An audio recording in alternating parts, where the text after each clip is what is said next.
It's a special John Lund Unleashed 49ers Camp Report edition. Shout out to Lund loyalists watching on YouTube, those watching on X, Instagram, Facebook, and JohnLundUnleashed.com and the Lund Lunatics, listening to the podcast on Apple and Spotify. Make sure to subscribe and like John Lund Unleashed on YouTube and keep those alerts on so you don't miss anything. Now with the latest on the 49ers and the NFL, here's Johnny. Oh, hey there. Thanks for joining us. What are we, Wednesday? Tomorrow is you got to take on another team day. I'd like to apologize right out of the gate. That print on the bottom came out wrong. It's supposed to be big like the top, and by the time I realized it, we were starting the show. So get your magnifying glasses out. It won't happen again. I apologize. It is episode 213. Thank you for joining us. We appreciate it a ton to go over. Even though the 49ers had a day off today, there is a boatload, and I saved some stuff for you. Plus, there's a bunch of NFL news. I also am dotting I's and crossing T's on a national sports media piece that I'm writing about ESPN owning everything, because now, as you probably know by now, they own or going to be dotting I's and crossing T's, speaking of, on NFL media, NFL Red Zone. They already have Inside the NBA, the rights to air that. They got McAfee. They got Monday Night Football. They got College Game Day. They got all this stuff. And then they're adding a streaming service in which you don't have to buy cable if you don't want to, or buy whatever TV service you have. If you just want, and this would be nice, and I wonder if this is going to be the way that things go, that they're just going to piecemeal the TV stuff anymore. Everybody's just going to sell their channels individually, a la carte, if you will. I wonder if that's going to be where it goes. But for $29.99 a month, you can take ESPN wherever you want. You can have it on your phone, your iPad, every single channel on your iPad. And you pay $30 a month for it, and then that's it. I wonder if everybody's going to do that. Because to be completely honest with you, all I need is about 5 channels. I think that's all I watch. Maybe 10. 10 tops, including like Netflix and stuff like that. But honestly, of terrestrial channels, and because ESPN is so commonplace, I consider them that. I watch 10, maybe even not that. And because I don't put the streaming services in that, but they're kind of becoming that. They're kind of a sports Netflix now. But anyway, that's what ESPN's doing. Plus, they're going to be big into WWE. So all this stuff is going with them. So they get the NFL, they got Inside the NBA. They're adding all this different stuff. And as you see there in tiny print on NFL Wire, we'll get into it, and you'll hear from Roger Goodell, because everyone is freaking out that I know that Red Zone is going to change somehow. Like Pat McAfee and his bros are going to be, invading Scott Hansen or something like that. And then we're not going to be able to see the scores, and gamblers are going to be pissed, and fantasy football guys are going to be pissed, and all that kind of stuff. So anyway, we'll get into that a little bit later. That is one of the big national sports stories of the day. But for episode 213, Broncos and 49ers, I'll give you the matchups to watch on Thursday. And then tomorrow night, we'll have a full report on what we saw on the field tomorrow. So matchups to watch. Kyle spoke on the radio today. He is not playing his stars on Saturday. And one guy that does include, I get it, no Bosa. I get it, no Brock. I get it, no CMC, et cetera, et cetera, et cetera, et cetera, no Trent Williams. But he also mentioned Ricky Pearson. I think that's a mistake. We'll get into that conversation. Rookie watch. I'm going to go back and actually, maybe we'll slap some grades on the rookies so far in camp. And to me, the most important thing is the 2024 guys. We'll look at that as well. Closer look at the depth chart, because last night we just went over it really quickly. But I kind of highlighted some players and some position battles and all that kind of stuff. So we'll look at it a little bit closer on that. And then one opinion on the season, one outlet has already put up their wins, losses, playoff bracket, the whole thing. And I think you'd be satisfied with where the 49ers start the playoffs. I just don't know that you would be satisfied with the way the 49ers would end the playoffs. And you're going, playoffs? They're going to get in the playoffs? They got a pretty bad schedule. So we'll do that as well. Plus, I saved some things I told you I would. Robert Saleh spoke yesterday, but there was one cut in particular that talked about the rookies and taking on the Broncos. So I saved that because it would be better served tonight. I also saved a Colton McKivitz talking about getting sick of hitting everybody on his own team, and it's going to be nice to hit someone on another team. So, again, that is happening tomorrow. The Broncos actually touch down here tonight. So, anyway, they're getting everything to go, and then that is really going to tell us some things about the guys, the people we've seen in camp, the Upton Stouts. Okay, is he really that good? Because I can guarantee you Kyle Shanahan has already talked to Sean McVay, saying these are certain players we really need to find out something about, especially the rookies. Pearsall, please Patrick Surtain on him. We'll get into all those kind of things, but the things that if a CJ West and a Pearsall and some of these, unproven guys aren't, they're great in camp, but okay, now you're looking at a different scheme. How do you do now? Because you're not going to be able to read everything the Broncos are going to do. Just like after 12 days at camp, you know what the offense is running, you know what the defense is running, you know the moves of the guys you're going against. Okay, let's wipe the slate clean. That's what tomorrow's all about. So we'll get into all those conversations in the Niners. And then on the NFL Wire, we'll be widening out the lens. ESPN owns everything. So I'll explain that whole situation. Plus, I need your help with a piece that I'm writing. Like I said, I'm dotting I's and crossing T's on this national media piece that I'm writing in regards to if this is good or bad for running from the fan perspective that ESPN basically owns everything. They're the Amazon of sports. If they don't got it, you don't need it. And they're going to take you everywhere, but that's just one angle. And so what I'm trying to point out here is there ain't no other channels anymore. I mean, yeah, Fox dabbles in sports. I know that. And some of these other places. And there's local channels. I understand that. But especially when it comes to the NFL, they own it. They carry the rights to just about everything. They're going to stream it. They're taking a massive chance. They're bringing in social media major influencers onto the channel. They're taking a swing at this thing. A lot of these networks in every single, whether it be news or entertainment or sports or whatever it is that you watch, they're kind of taking a swing at this thing. ESPN has said, we're not the cable giants anymore. We're not the king of cable sports. We're going to be the king of everything across the board. We are going to be Amazon, one place for everything. So is that going to be good or bad for the consumer? But I need a little bit of help from you to finish this piece. So we'll do that. Keenan Allen back to the Chargers. That was somebody that maybe the 49ers would have some interest in because of their lack of depth at wide receiver. And obviously he played at Cal, but it always made sense that he would go back to the Chargers after a brief stop in Chicago. Weighing in, and I don't know, it's just, again, podcast, these guys weigh in on certain things. Travis Hunter wants to play both ways. He's listed on the depth chart of the Jaguars as a starting wide receiver and a backup corner. And Devontae Adams is like, whoa, that can't be done. So we'll explain that. We talked about Matthew Stafford's back last night because that's a big deal in the NFC West. And I told you, Sean McVay was kind of dancing around some things, and Ian Rappaport kind of found some things out today that I think, again, are going to be interesting and could affect the division. And, of course, we have a sweet, clean, family-friendly CABOOSE pistol. They caught somebody. That's all I'm going to tease you with today. So that's what's going on as far as everything tonight. We will have a busy show as we look at the 49ers in camp so far. Good morning, or I got to shake that. Good evening to everybody. We are at John Lund Unleashed on YouTube. Please make sure you subscribe. Hit the like button before you get out of here tonight. And if you would keep those alerts on, because now we're sending out stuff through the day and we're doing the show at night. So during the day, you're going to want to hear certain things, shorts and all those kind of things that are happening throughout the day in all sports in the Bay Area. So make sure during the day you have your alerts on. Our good friend Rockin' New Era is here. It is great to see you. Kyle, good afternoon, good evening to you. I got to get used to this still. Chris, hello. Anthony, what's going on, man? Good to see. Did I already say Joy? Oh, it is such a joy tonight. Tommy is here. We got a bunch of people in the room today. It is great, and thank you for making the transfer tonight. I'm sorry, but like I said, I'll be able to announce soon what I'm doing, but it necessitates that I do the show now. Nothing going to change. Just saying we're doing the show now instead of what we were doing like 9 o'clock in the morning. So it's just a little bit of a flip. I know people hate change. I've told you the story before. My dad was in the French fry business for his whole life, so much so that he had a license plate that said Fryman on it. And accidentally at the the French fry plant that they boxed his product, it had red ink on it normally. And he distributed French fries and frozen foods and all, appetizers and mozzarella sticks and onion rings and all that kind of stuff all over the country. And one day, I don't know, they forgot to change the ink out or whatever from something else that they were packing. They do different products and different companies, and they did it in a blue, and everyone lost their shit. They're like, they're calling him up left and right.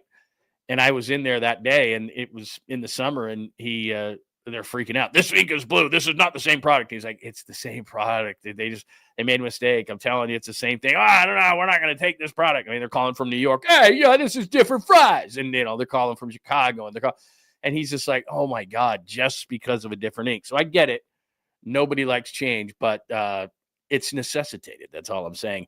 Old Dirty Haggis is here today, too. It is really nice to see you. I haven't seen you in a while, so it is absolutely great to see you. So anyway, great to see you. If you'd like to come over to the chat room, you really should. If you're watching on Instagram, on X, at John Lund Radio, LinkedIn, Facebook, Bay Area Sports Collective, any of those places, if you would come on over to John Lund Unleashed, that would be outstanding. We would love it if you would come on over and hang out with the crew. And like I said, it's a great group. We are growing a great community, and we would love for you to be a part of it. All right, Broncos 49ers. We've talked about it for a couple of nights now, but I'm going to give you a couple of clips, and then we're going to get into some matchups to watch, and we'll get into all this kind of stuff. But let's start here. Now, I did hold back a couple of things for you so that we can play tonight, just based on getting some work of the Broncos. So I played some Colt McKivitz. He was at the podium yesterday, but I wanted to save this one for today. Here he is, sick of bashing heads with his guys and ready to take on the Broncos tomorrow. Pretty good. We talked about in the meeting today that, you're either getting better or you're getting worse, or you're kind of going through the motions, going against the same guys, every day. It kind of challenges you as a football player, line up against Fred and, just those guys every single day.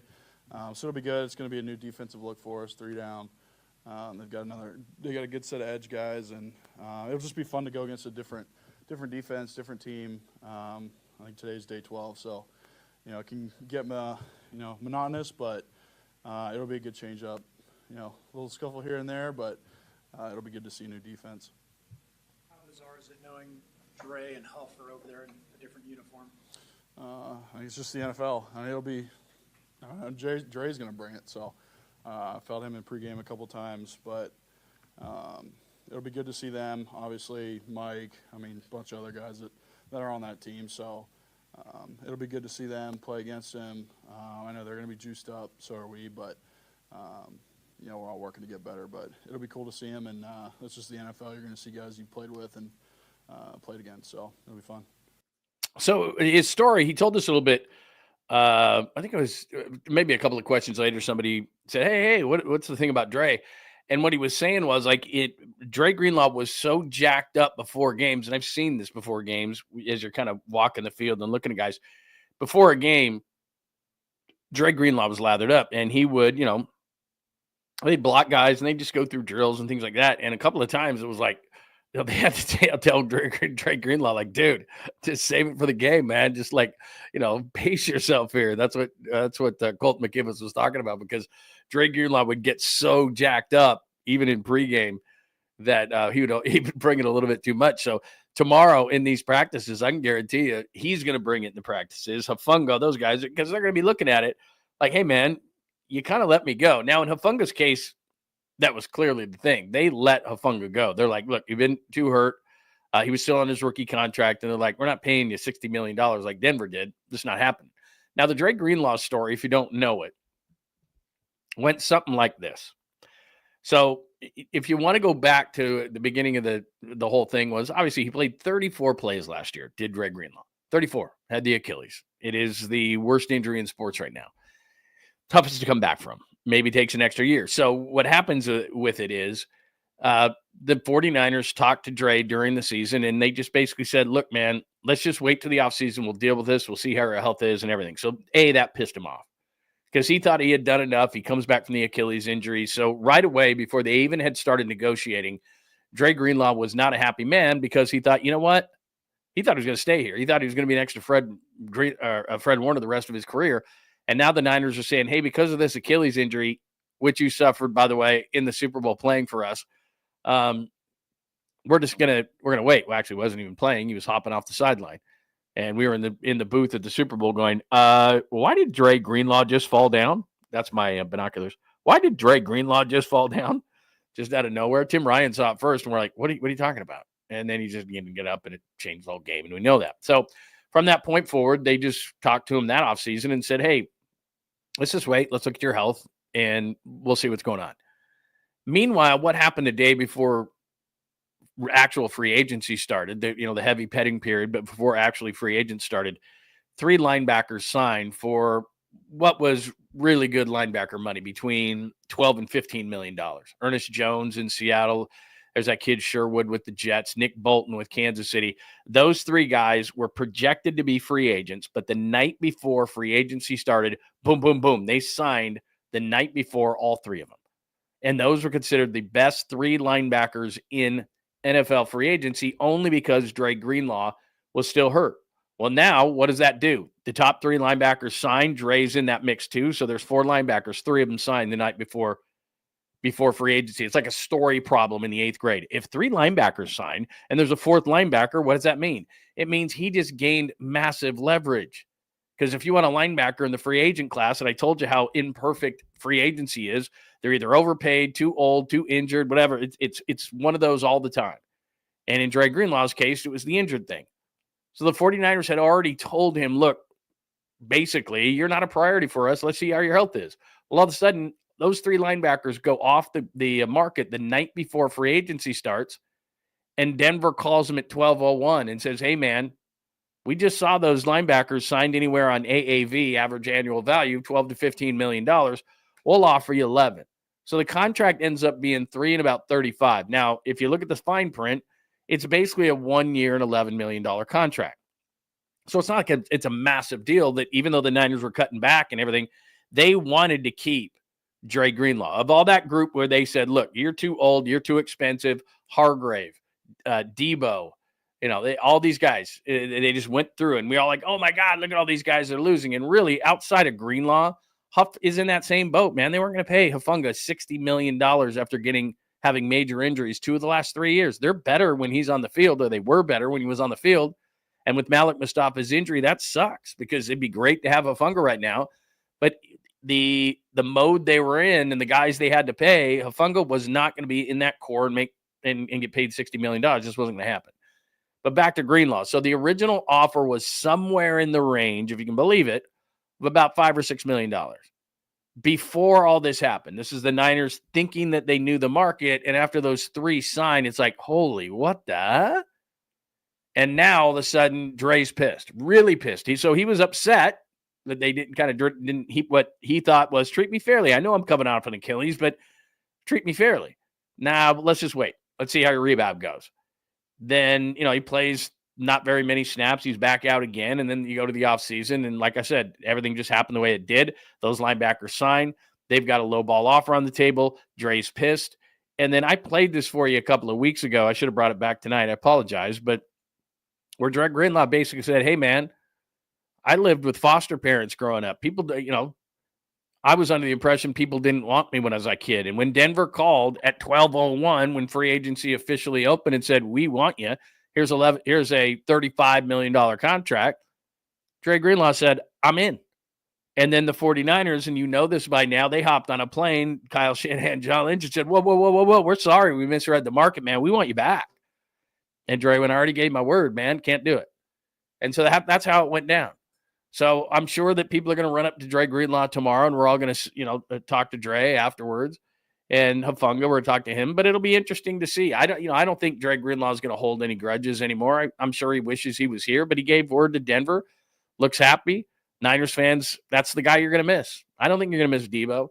I don't think you're going to miss Hufanga, honestly. I don't think you might, just because there's injuries on the backside, especially with Mustafa. But, he gets hurt a lot. That's a lot of money. Hargrave, all these different guys that they let go, I'm not really worried about it. Dre Greenlaw, right now, even though D. Winters is playing great, and they got Nick Martin, and linebacker, they got some guys. But with as young as this defensive line is going to be, and as young as his secondary is probably going to be, wouldn't it be nice to have two rocks in the middle? You got Warner. But wouldn't it be nice to have Greenlaw next to him and go, okay, we know that level's fine. The defensive line, a bunch of rookies are going to kind of play up and down, especially early in the season, let's be honest, as much of, positive things that are coming out of camp. And I've seen them, but they're still working. And you hear it from Saleh every night. Like, hey, man, let's just wait. We're still working. So that's the story as far as the guys that we're going to see come back tomorrow in Hufanga and Greenlaw. That's what happened in the offseason, and I get it. Now, as far as the matchups, let me pop up on the screen because he may not know Denver very well. And look, they're an up-and-coming team. The Bo Nix move looks pretty good. The second-year quarterback out of Oregon. And again, you start looking at guys who have played a lot of games. Bo Nix played at Auburn. He played at Oregon. He played a ton of games. The opposite of a guy like Trey Lance. And he led him to the playoffs last year. I mean, there was a lot around him. But I apologize that that's not the greatest print there that Denver's put. But that's their unofficial depth chart, kind of like the one that the Niners have. So and I'm looking at the receivers. No great ones there. They got a pretty good interior offensive line, especially 77 here. And that's where I'm really going to be looking at. What I want to point out here is some matchups for tomorrow.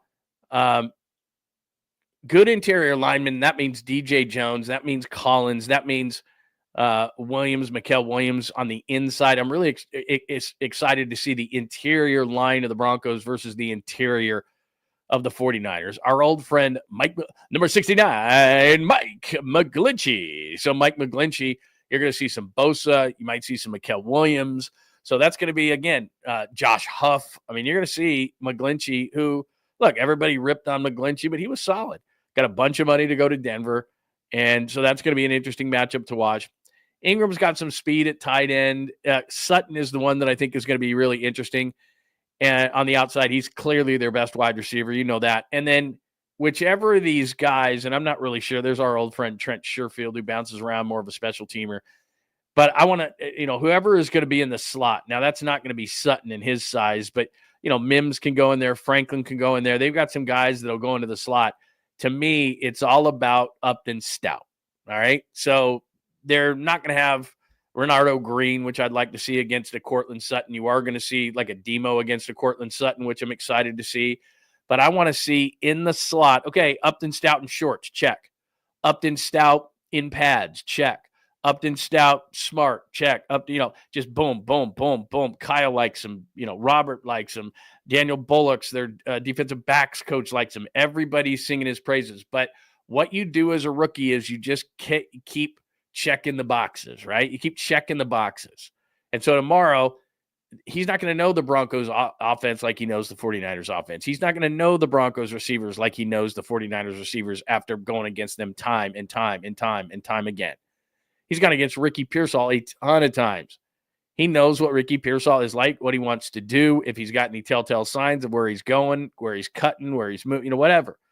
This is going to be a totally different thing. So let's see how he does against these guys. And then, like I said, Bo Nix, only a second-string guy, or a second-year guy. He's pretty good. But this defense is going to be solid. Zach Allen just signed a new contract. Our buddy DJ Jones is coming back right there, as you can see. They've got a pretty good linebacking crew now. There's Dre, 57, Alex Singleton. The big guy I'm going to be watching, Patrick Surtain. He's the best corner in the league, I think. Let's see Pearsall versus Surtain. Like the last 3 days, Ricky, all the buzz. Ricky. He's stacking. He's stacking days. He's looking good. He's healthy. All right. Let's put 2 on him. Like if I'm Kyle, all day long. I know what, my young receivers, whatever. I know what DeMarcus Robinson and some of these guys can do. I want Pearsall and Watkins against Surtain as much as I can. And my young receivers just in general, because I want to tell them, look, Demo Lenore is a really nice corner, but he's not Patrick Surtain. Patrick Surtain's big. He's physical. He's tough to beat. And what I'm trying to do is, I don't care. I want Pearsall and Surtain all day. I want Watkins, the young guy, against Surtain. I want my young receivers against Surtain as much as I possibly can to just say, look, this is what the NFL is. And then you see Hufanga wearing 9 in that group. So it's a pretty good defense. Denver's got a pretty good defense and a pretty good team. I'm sure they expect to make the playoffs, Sean Payton, all that kind of stuff. So that's what their depth chart looks like if you don't know Denver all that well. I'm excited. There's a lot of good matchups. Like I said, Surtain, their defensive line is good. Their offensive line, especially the interior. I'm pretty excited about that to just see, because is CJ West that good? Is Collins really coming along? We hear great things and we watch Mikael Williams on the outside, but he's better on the inside. All right, if they put in a turbo package tomorrow just to screw around, let's say they put Mikael Williams next to CJ West with Bosa and Huff on the outside. What's that going to look like against Denver tomorrow? What is that going to be? Is that what they're going to do? Because that's the true depth chart, which we'll get into in a second. So there's some of that. Broncos 49ers matchups to watch is where we are on the chalkboard. I'm going to play a Robert Saleh for you in just a second, but let me get up to the chats and see how everybody's doing tonight. Everybody's jumping in. I like it. The 1-4-20. Harry Johnson. I haven't seen Harry Johnson in, I don't know, had to be a month. What's up, Harry Johnson? Great to see you. So anyway, and by the way, if you would like to get your questions, comments, or thoughts on the air with 100% predictability, all you got to do, donate to the show. It's very, very simple. Like right there. Look at that. Is that last part drums? Because that's all I want. Appreciate you too, brother. Because I just like to give people nicknames when I see it. Because so you're going to be drums. You're going to be drums to me. Drums, you are the man. Thank you for donating to the show, and I appreciate you as well. It's as simple as that. Anything, questions, comments, thoughts, not just on the Niners, anything that you want. It is a full open forum, so whatever you want to talk about, that is fine. But we are reviewing camp. But if you got questions, comments, or thoughts, absolutely, we can hit them up. So thank you very much for our first super of the night from our friend Drums. All right, let's hit up. Let me do this. Okay, so matchups to watch. Let me talk about this, and then I'll get to the rookie watch and the depth chart for the Niners and all that kind of stuff. So Kyle Shanahan was on local radio this afternoon, and not surprisingly, because he said this when I was down at camp earlier this week, he said, and this is what Kyle does in the preseason, so it's not a shock. They've gone down from 4 to 3 games. It's been a few years now, so you know what to expect. It's not like, the 4 preseason games are easy. Nobody plays in the first, a little bit in the second. The walkthrough's the third. Nobody plays in the fourth because it's too close to the season. Don't want to get anybody hurt. Now it's kind of a beauty's in the eye of the beholder. Sean Payton said yesterday, and we played it for you when we hit the NFL wire last night. Sean Payton said, yeah, not only are we going to be going all out on Thursday, but we're going to play our guys. Our guys need some reps. And it's not like Bo Nix is going to play, the first half. But again, you're talking about a second-year player that still needs reps. I saw that Atlanta said Michael Penix isn't playing the first preseason opener. I'm like, he's hardly played in the NFL. Why wouldn't he? People were surprised J.J. McCarthy's playing. What has J.J. McCarthy of the Vikings done in the NFL? Like, all these young quarterbacks should be playing. They should be getting as many reps as they possibly can. So when I heard Bosa, I get it. Trent Williams, McCaffrey, Brock, all that kind of stuff, whatever. I get it. You don't want to risk injury. They're going to play more they'll play quite a bit in the second game. They might play a little bit in the third game. And then that's going to be a wrap. They got joint practices against Denver. They're going to have joint practices the week of August 16th against the Raiders. So I get it. But when he said that Ricky Pearsall wasn't going to play, and look, Pearsall's ramping things up. He's fine now. I've seen him on numerous occasions on the field. Like I said, the first day he came out, he zipped right by me. And I'm like, what the hell was that? I mean, he looks good. And the last 3 days in particular, he's looked great. And I know he's going to go hardcore against Patrick Surtain and others tomorrow. But I want to see Ricky Pearsall as many times as I possibly can in getting those reps. Not me, personally. He should be on the field as much as he possibly can. He missed a ton last year. And I get it. He's been rather fragile so far. So in the back of Kyle's mind, I'm sure Kyle is thinking, and porcelain doll is too far. But it's like, look, man, this guy has been hurt. I'm not risking this guy, especially given that our wide receivers are as beat up as they are. And whether Juwan is holding out because of a real calf injury or a contract or a combination of the two or whatever. But we know Brandon Ayuk and we know, all that. We've talked about receivers a gazillion times. Don't need to go over it again. They're short there. But I'd love to see Ricky Pearsall Saturday night at Levi's Stadium against the Broncos, running routes in uniform, just getting more and more reps, getting more and more comfortable. The more reps you get at anything in life, the better and more comfortable you get, period. So I don't think Ricky Pearsall has earned a, coach's decision DNP. I don't think he's earned that at this point. I get it. You're balancing the injury versus getting some work in, and he's going to get a ton of work in, and he's gotten a ton of work in, and he was late to camp. I understand it.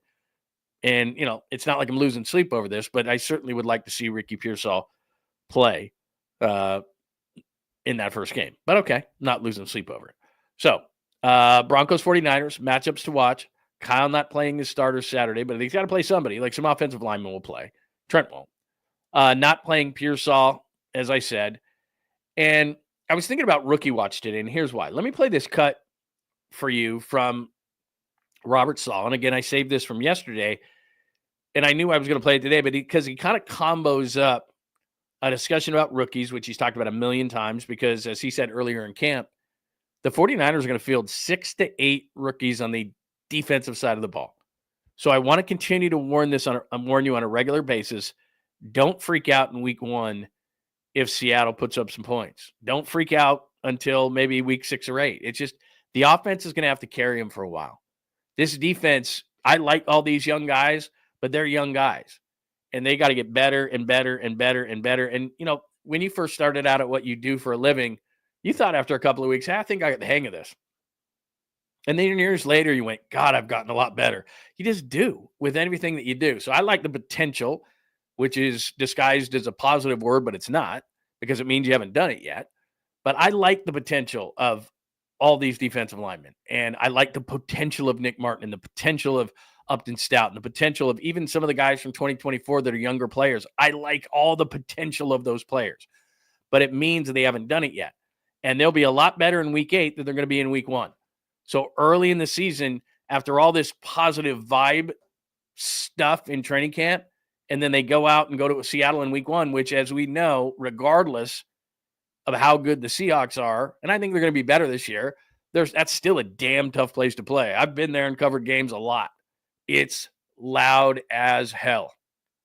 And all of a sudden you go from, and I get it, Mikael Williams played at Georgia. Alfred Collins played at Texas, right? CJ West was at Indiana, the Big Ten. They were a good team last year. Nick Martin was at Oklahoma State. I mean, they got some big guys, big programs in there. They haven't been in the NFL because there's a speed difference, preseason to regular season playoff to Super Bowl. It all elevates every single time. And so their heads are going to be spinning. I played that for you last night. Nick Martin, the linebacker, the rookie, goes, it's starting to slow down, but my head was spinning. Bro, that's camp. Tomorrow's going to be a next level up, just hanging out with the Broncos. And then the preseason game will be ramped up. And then each one from there. And then the regular season is going to be like, whoa. You can say the SEC has great football, Mikael Williams, and they do. It ain't the NFL, and it ain't going to Seattle. You can go to Death Valley. LSU's badass. I know it. I've been there. It's badass. It's tough. It rings the senses. But you're playing a different game in a different place, and it's going to take them a minute. So there's that. So let me play with that as the background. Let me play Robert Saleh because he kind of talks a little bit about rookies, and then he also talks a little bit about taking on the Broncos and what he expects to see from these guys and how much of a truth teller this joint practice tomorrow will be for some of these young players. That's a hell of a draft class, and I think that's why we're all excited to go for Denver to come in. Sometimes you get into a routine where you're recognizing the same bodies, the same players, the same stems, the same formations, and so the encouraging thing is that they can learn when they see the same thing over and over again. The challenge now is going to be a completely new opponent with no preparation because we're not preparing for Denver. We're lining up, just throw it on the field and see how they play. So we're really excited to see how it goes and fully expecting some lumps along the way. But one thing is for certain, I do think that their competitive drive is going to be there. What do you like about? All right, so he talks about young guys. One thing he said here, and we just don't acknowledge it, because they need so much help from the 2025 rookies, especially on the defensive side, and they need some 2024 rookies to take that next step. Bernardo Green, who's hurt, needs to take the next step at corner.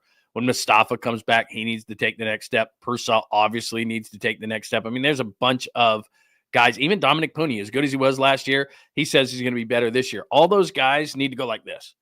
And then in 2025, you need to get some of these rookies like a CJ West looks really, really good, right? Upton Stout, like all these things, they need to keep checking these boxes because at the beginning, and I kind of cut it off a little bit, Robert Saleh said, if you go 50% on your draft picks, he says, that's damn good. And I'm thinking to myself, they got to be better than that this year. And they got to be better than that in 2024 because I hate bringing up the Rams, but they nailed a hell of a lot of picks in 2 years. And all of a sudden they went from Aaron Donald retired. We had to kind of purge a little bit after they won the Super Bowl. Not we, but they. And all of a sudden it was like people thought they were out and they drafted so well, they were back that fast. And that's what the 49ers have to emulate. So I'm going to just do a little bit of a hit here because here's the class and what I've seen so far from these guys in camp. And again, I'm not going to make any sweeping proclamations here because tomorrow is a big test for these guys going up against a different team. And I've told you the story about Trey Lance and his rookie year and all this buzz around Trey, and then they went down for those joint practices against the Chargers, it was like he was like, this is a different language, because he knew what the defense of the Niners was going to do. He studied it. He knew it. They did it every day, and we're like, God, he's getting better and better and better and better. It's because he knew the answers to the test. He went down to the Chargers, and he was like, he didn't know. And that was the start of his downhill. I swear, that was the start of his downhill. It was like he never recovered. I don't think mentally he ever recovered. He's like, damn, this is a lot harder than I thought. So tomorrow's going to tell us a lot. Mikael Williams, I would say in camp, and I'll be a nice grader. I think a B, because his outside rush, and we knew this, isn't really overly advanced. He's got such great physical tools, and inside, when they put that turbo package in, he's been pretty good. Alfred Collins isn't an excuse or an explanation. He was out in OTAs, and he had an injury, and he's just been slow. And like I said, he stands up, he exposes his chest, not to get too deep into this stuff. He gets pushed back. He's a massive man, and he's not going to rush the passer. It wouldn't shock me at all if he got 0 sacks this year. But if he stops the run, he'll be worth the second-round pick that he is. Nick Martin, I almost want to give Nick Martin an incomplete, because he's playing the backup weak side linebacker position. I'd probably say C. Upton Stout's been the buzz of camp, and that's what I mean. Tomorrow, it says he's a safety there. He's a nickel corner. But tomorrow going against – and look, they're going to be doing some drills, so it's not like it's going to be just 11 on 11. So I'm going to be watching drills where it's like there's Cortland Sutton going against Upton Stout, and Cortland Sutton's 6'4". And you're thinking, well, there's not going to be anybody like that in the slot. Seattle's going to put Cooper Kupp in the slot. He's about 6'2", 210. And then they're good at Smith and Jigba in there, and he's really quick. And Arizona has been working, Marvin Harrison Jr., who looks a lot bigger inside and outside, because they want to take advantage of it. They want to look at a 5'8" guy and go, okay, we're going to put 6'3" or 6'4" Marvin Harrison in there. Best of luck. But I'd give him an A. I mean, he's the buzz every day. I'd give C.J. West an A, and that's why tomorrow they've got a good interior offensive line. Do the Broncos? I can't wait to see that, because if he passes that test, I'm about ready to buy a 99. I am about ready to buy a 99 jersey. Seriously, that kid. And he's got the personality. You're going to love that guy. Watkins, I talked about. I'd give Watkins. He got off to a slow start the first couple of days. And then, like I said, I was watching him with that jab step off the line and his quickness and speed. I think he's going to be something. And he's a smart kid. He's picked this stuff up. Again, checking boxes, blah, blah, blah, like I keep saying. But I'd say that Watkins has been a B in camp, and I really expect something out of him. Jordan James had a knee injury, but, man, he's bursting through. But same kind of a thing with him. I'd like to see him. And, look, given what Isaac Guerrero has been so far, and, look, when Isaac Guerrero has been healthy, had the long run in Seattle, I mean, he's looked good. He's had a 100-yard game, right? I like Isaac Guerrero. I'm not saying anything negative, but he's been hurt a lot. And could Jordan James be the backup running back? I think he's that good. Siegel's been getting some praise from Saleh. I think he's going to be a special teams guy. He's got a lot of speed, a lot of athleticism. I don't know if you saw the clip of him running down the field. They always have rookies greet the season ticket holders that have those tickets in the stands and go to the practices. He just came up and just did a flip right there. I'm like, whoa. So look, the guy's a great athlete, but I think he's going to be a special teamer this year. Rourke is injured. Colby's been up and down, and Bergen is a guy that he's probably going to be a practice squatter. I don't know if Colby will make the team. Rourke is already, I think, is going to be put on injured reserve. But let me go back to something Robert Saleh said, because Saleh said if you do 50% in your draft, you're doing pretty good. So I think Williams is going to be a player. I don't know about Collins. I think Martin's going to be a player. Stout's going to be a player. West is going to be a player. Watkins is going to be a player. And then that's all I know. There's 5 guys right there. There's 5 guys. So that's about that. And I'm not talking about burgers. There's 5 guys that I'm pretty confident about. And then James, I need to see a little bit more. Siegel, I need to see a little bit more. Colby, Bergen. Those are late round guys I don't know. The only guy that is a question mark to me amongst the first 4 rounds, I like all the guys they took in the first 4 rounds, is Collins so far. And I this isn't fair to the kid, but I get flashbacks of you know who. I just get some flashbacks of a big defensive lineman that they took in the first round after they traded Buckner, and he stood up, exposed his chest, was too tall inside at almost 6'6", and that's what Collins is. He's got to work on technique. But this is there's those first guys. If you told me Williams, Martin, Stout, West, and Watkins could be major contributors this year, you would have a hell of a class. And just if Collins can just stuff up the run, that's all it would have to be. He doesn't have to get sacks. He doesn't have to be the all everything defensive lineman. He doesn't have to be Buckner. He doesn't have to be Armstead. Just stay, don't get moved. Be a gigantic rock in there.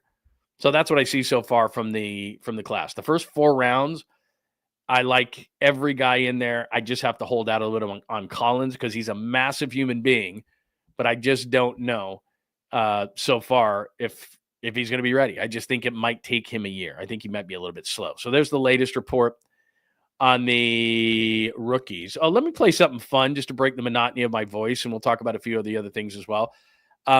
We played something from Richard Sherman the other day when he was saying, well, Juwan Jennings, I don't know. Might be a calf, might be a contract, whatever. So we played the Sherman podcast. He was at camp the other day. I guess it was not, let's see, Tuesday? He was at camp. And so he caught up with George Kittle, and they put some clips out on the Richard Sherman podcast. This is going to be funny. Hundreds of thousands of kids who would love nothing more than to be the starting tight end for the San Francisco 49ers. And it is my job to ruin all of their dreams. So basically, fuck them kids. Excuse my language, everybody. What are you talking about? Easiest schedule? Like, relax. It's the NFL. It's hard regardless. And as a all-pro premier player at your position, the highest rated on Madden, by the way. Thanks, Chad. I think that's 4 years at 98. Can you get me to a 99 one of these times, Sherm? I'm going to go talk to him. My anxiety level has been lower than it ever has going into a training camp. It's just so fun being around guys who have the desire to win so bad. Also, being around guys who you've gone through shit with. We've won a lot of games together. We've lost games together. And like, it builds this unity, this like confidence in this group. All right, so that's going to be a good episode that you don't want to miss. And I want you to stick a pin in George Kittle talk, because I'm going to do it when I told you that I need some help with this piece that I'm writing. I'm going to solicit your help during the NFL Wire tonight, because I've got a question for you. So stay here, because I need your help with something. So there's the latest with George. Let me jump out to the chat, make sure that everybody's doing fine. No questions, comments, thoughts. Ladies and gentlemen, boys and girls of all ages, it's our friend Nathan, and he's got a super sticker for $10. Thank you very much. Thank you for donating to the show. You are the man, Nathan, and it's great to see you. And I'm so happy, I got to tell you, and thank you, Nathan. I'm so happy that so many people have transferred, even though I've made it a pain in the ass for you, to go from the morning show to the evening show. And I just really appreciate a lot of people transferring and coming and staying. And I know that we'll lose some people along the line, and I get it.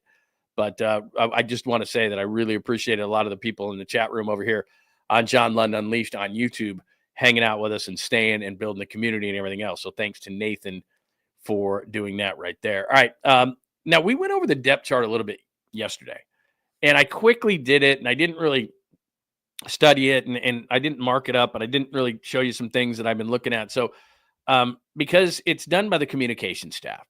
This is not a Kyle production. This is not a John production. This is like we're salivating.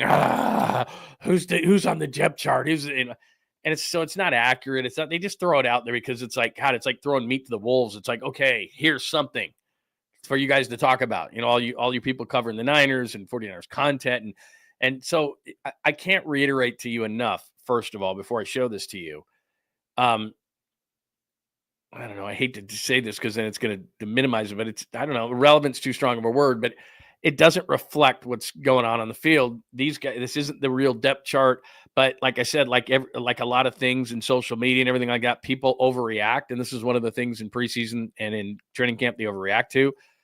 And that is the depth chart. Now, my little yellow markings on there are just things that I kind of want to point out to you. For example, we know Juwan Jennings isn't there, but Cowing is hurt as well.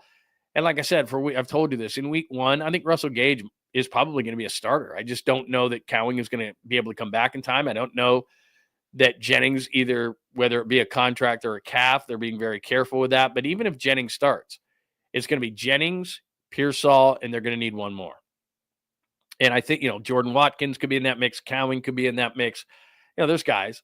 But I just think Demarcus Robinson's going to be, like I told you, on a suspension for the first 2 games. So I think that Gage has done enough in this camp to where, he played in Atlanta, played in Tampa, that Kyle can trust him.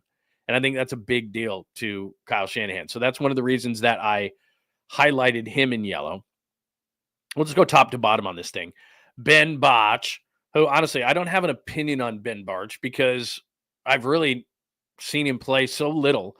And then you got to study offensive line play. But everybody that you talk to, Trent, Pooney, McKivitz, Kittle, like anybody who's involved in any way, shape, or form in the offensive line, Chris Forster, the offensive line coach, they love the guy. They think he's going to be great. And I was never in favor. You know, we were just talking a few minutes ago about guys they lost in the offseason. When Green Bay signed Aaron Banks to, I don't know, what was it, an $80 million contract, whatever it ended up being, it's got to be the worst signing of the offseason. I mean, they struggled at left guard last year. They did. And I hope that Ben Bartch is an upgrade. He's certainly a lot cheaper. I don't think they're going to miss Aaron Banks whatsoever. But Nick Zakelj didn't even look bad when he was in there when Bartch wasn't there. But they say that Bartch is going to be good. So I'll take them on their word. So that's a big deal. Luke Farrell's the other guy that I'm just taking this top to bottom. Luke Farrell is not going to catch a lot of passes. I understand that. But the reason I highlight him, he's a big dude. He was at the podium the other day. He's a big dude. And he's going to be a big-time blocker, and that's huge in this offense. I'm not downgrading it. But how damn long have the 49ers been trying to get a receiving complement to George Kittle?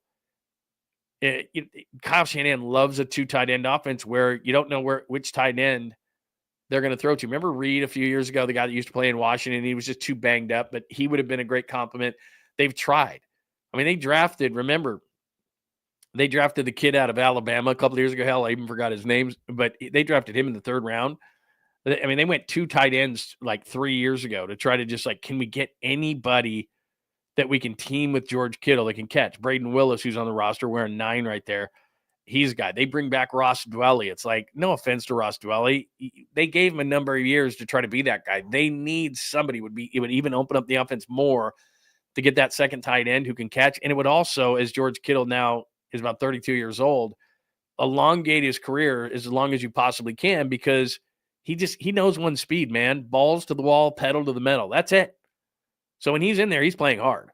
And oh, by the way, George Kittle knows this, I'm sure by now, but the smelling salt thing, which again, not a big deal, but just to let you know, so in the vein of accuracy.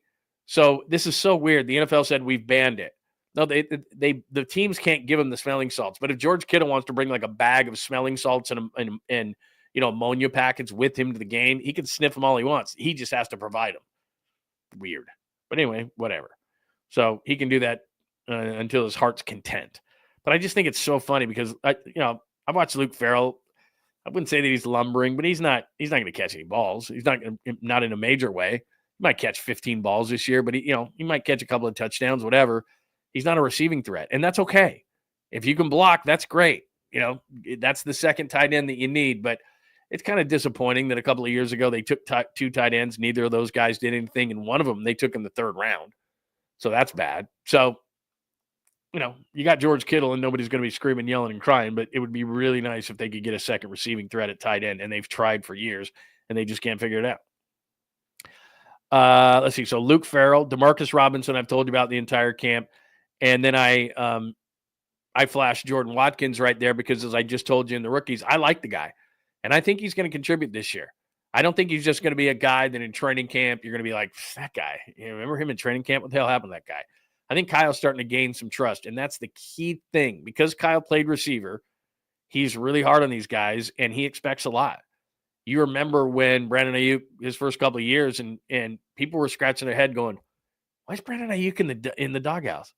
I knew exactly why. Because if I'm just giving you an example here, if a certain route is supposed to be run at 7 yards, or if a certain route is your cut in is at 8 yards, it's not 9, it's not 7, it's 8. Those intricacies matter, and you're going to block, and you're going to be a complete receiver. And Brandon Ayuk, when he first came in, that wasn't what he was. He wasn't really blocking. He wasn't running intricate routes. He wasn't. So it was pissing Kyle off. He's like, here's a first-round pick, and he's not getting away with this. You're not a diva yet. You haven't proven anything in the league. Now he's a diva later, but he got a bunch of money. But when he first came in here, it was like, no. Routes are run with precision and exactly how I say and how deep I say. You block, you become a complete receiver. After he figured that out, it was fine. But a lot of these young receivers come in and it's like, okay, you caught balls in college and, you were this and you were that. Man, that's different here. You got to be physical. You got to block. You got to play a team game. and we might get you the ball. But you got to prove these other things first. And there's a trust factor with that. And that's what I'm saying about veterans, that it takes a minute to get his trust. But Watkins might be doing something like that. Jordan James is the other guy that I flashed down there. Like I said, with Guarendo's injuries, and I said this with the rookies, with Guarendo's injuries, watch Jordan James. I'm just telling you, he's looked good in camp. On the defensive side, I've told you about Bryce Huff a million times. He's listed at number 2. He's going to be in there in turbo packages. And if Mikael Williams can't handle the job, and I think he can, he's been good in camp, not great, but good, then Bryce Huff, who's not really an edge setter, may have to play more, and that's not a good thing. Defensive tackle, CJ West is not the third string defensive tackle. Givens is out. Kalia Davis has showed nothing. And it wouldn't surprise me whatsoever if it was CJ West and Jordan Elliott as the 2 starters with Alfred Collins rotating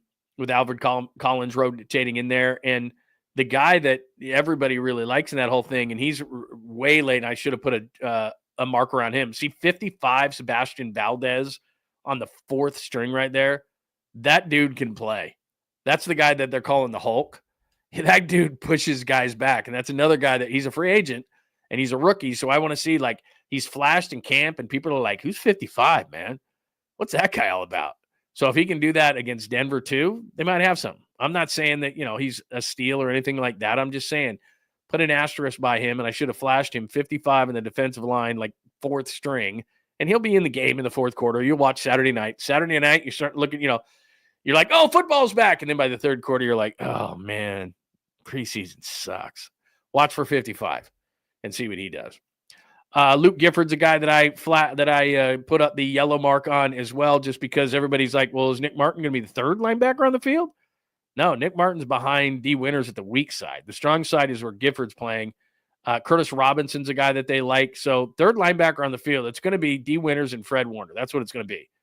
They're going to use the nickel more than they're going to use the 3rd linebacker. But right now, as of this moment, Gifford, the kid they got from Tennessee, who's more of a special teams guy, would be the 3rd linebacker on the field. Ronaldo Green, I obviously, because he's injured right now, they need him to come back because, to be honest, opposite Demo, I don't know who they'd start if Ronaldo Green doesn't come back from that hamstring. Eli Apple's in camp. Jacob Robinson's flashed. He's a rookie. Darrell Luter Jr. hasn't been healthy enough in the few years that he's been with the team. It would not surprise me in the slightest that if Ronaldo Green is not back Raiders week like he's projected to be, that they're going to go out and get a veteran corner. They just don't have reliable depth at the spot opposite Demo Lenore. And then finally, Stout, obviously I've talked about him a million times. And the other guy I flashed was Pinnock because I'm just not convinced. You got the injury, obviously, to Mustafa, so Pinnock all of a sudden has to step up into that role. I'm not sure, man. I'm not sure that Sigel or somebody like that, again, that's another rookie, but as Sala said, 6 to 8 could start.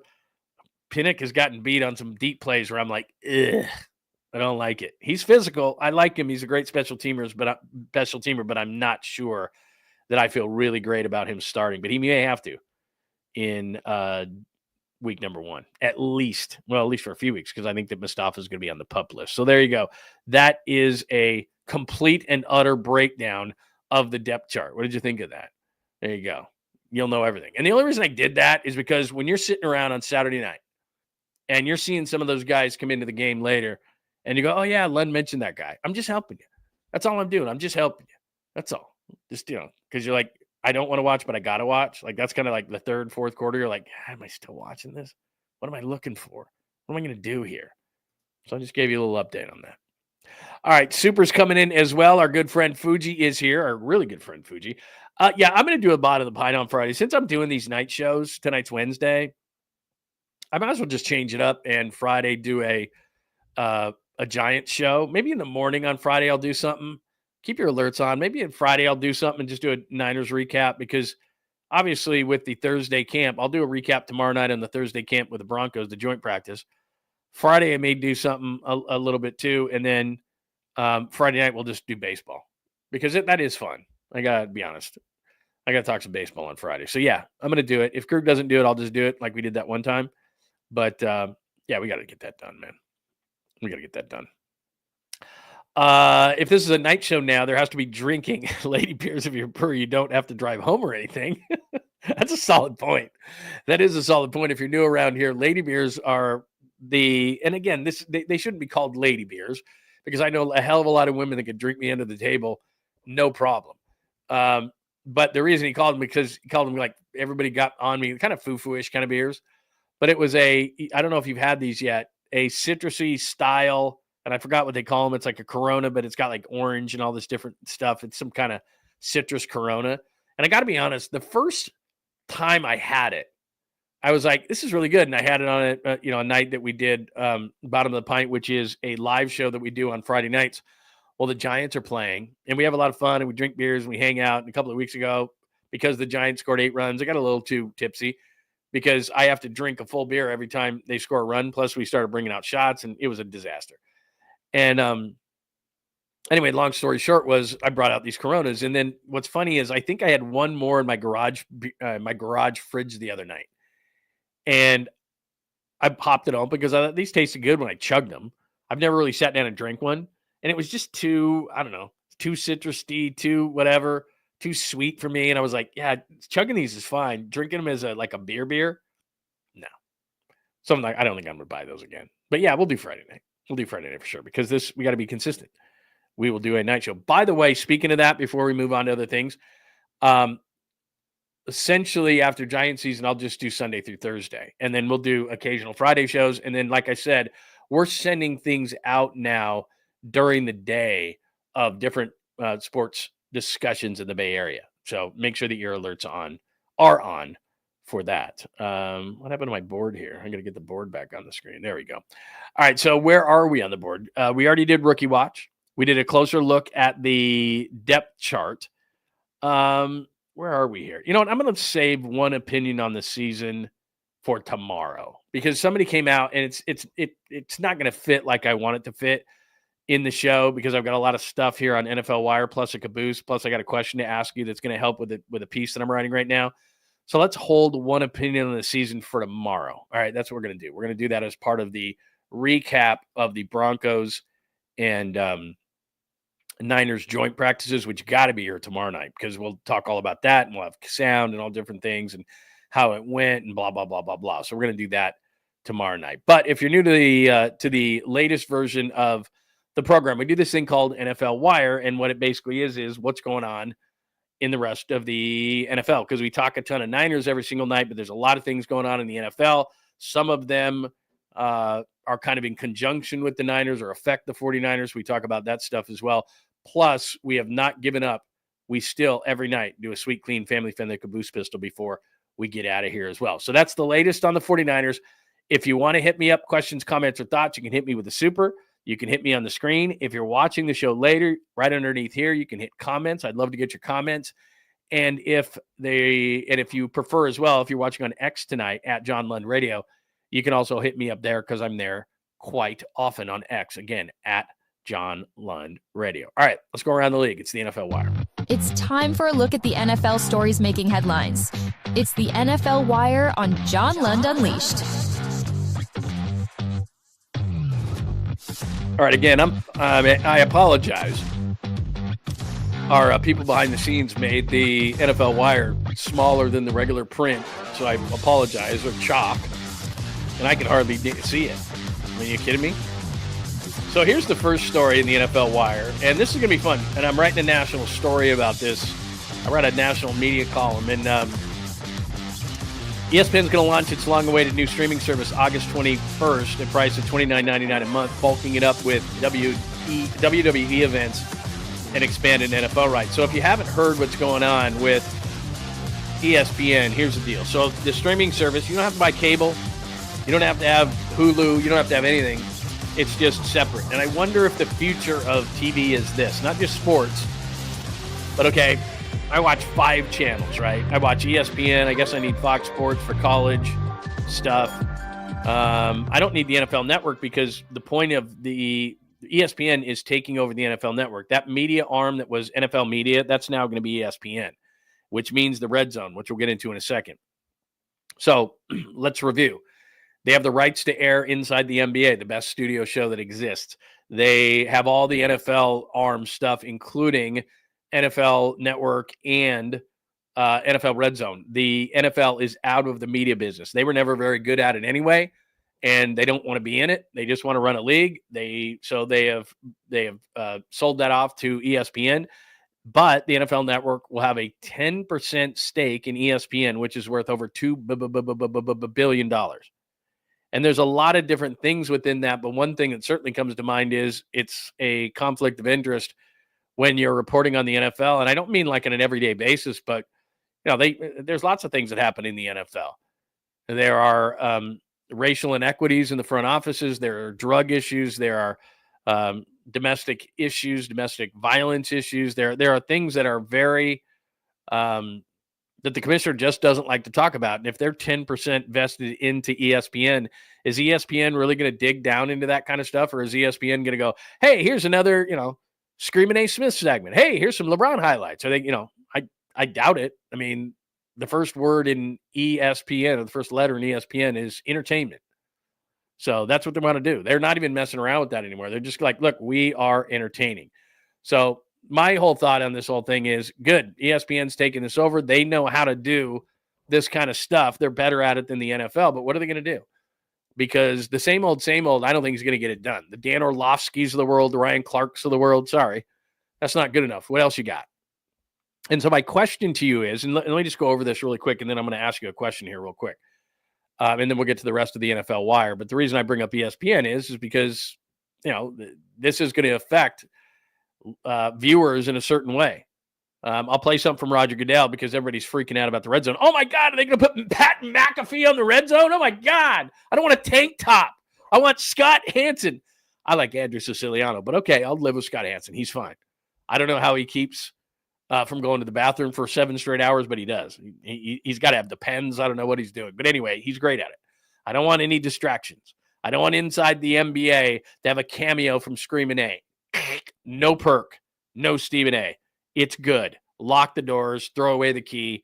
Keep inside the NBA. So I don't want NBA. I don't want ESPN messing with it. But basically what they want to be is your one-stop shop, your Amazon, your sports Amazon. If we don't got it, you don't need it.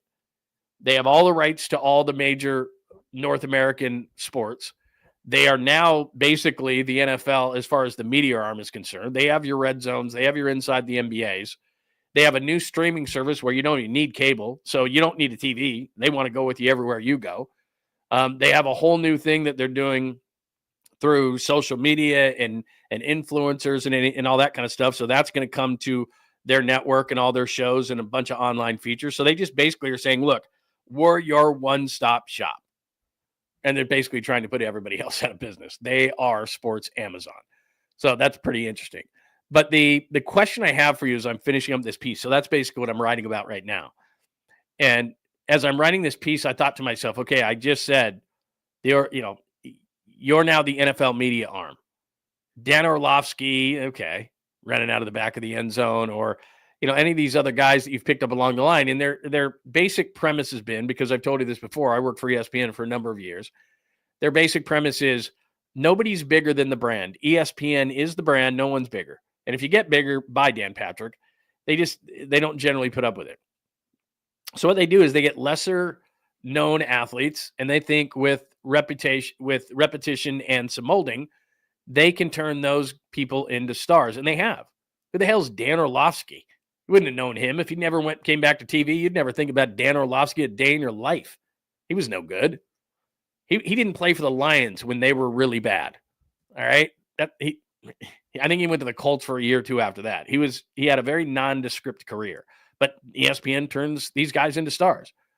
But if I'm ESPN, and this is part of an article that I'm writing, part of my point is there's a lot of them, but I thought to myself, who's next? Because if I'm the NFL and I own 10%, I'm saying these guys are okay, but you need to step it up a little bit. You need to combine stars with these guys that you can build into, because I think the NFL would want that. Now, look, it's not in their hands anymore, and I get that. But you're expanding. It's the NFL, and I think they're going to expect more. So I was thinking to myself, like, Kittle would be amazing, because especially with WWE, like I could see Kittle on WWE, which now ESPN has a large stake in, knocking a chair over somebody's head, and then the next day he's on NFL Live. Like, I think Kittle would be absolutely amazing in that role. They love crossovers. They love having guys on different on different stages, different platforms. So Kittle be huge. That's an easy one. But like, who else? Like, especially on an NFL front, like, who would you like? Because you know what? It's really hard. Because remember when Joe Montana tried it? It was terrible. And Brady's coming along. But just because you're a superstar doesn't mean you're going to be any good at it. I mean, Jerry Rice has tried it. And to their credit, a lot of times it is guys that aren't quite the superstars. To be honest with you, I thought Richard Sherman by now was going to be a stinking superstar. I thought he was going to be in the booth. I didn't think he was going to be a pre-half post guy. Nothing wrong with that, but I thought he was going to be in the booth. I thought he was going to be the Brady. I thought he was going to be better than Brady. He's smart. He's articulate. He's funny. We'd have him on from training camp, and Richard would tell these stories, and I'm sure you've heard when we do the radio from there. And Sherman was amazing.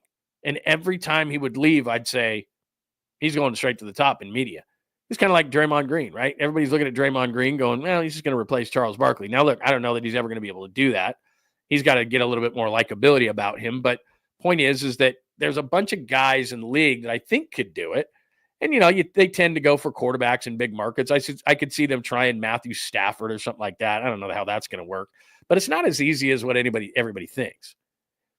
And here, I don't disagree with you right there. And that's what I'm saying right now, Carlos. And look, the shows that they've put together outside of College Game Day and like inside the NBA's coming, they can't mess with it. It's a licensing agreement. Pat McAfee, they can't mess with it. It's a licensing agreement.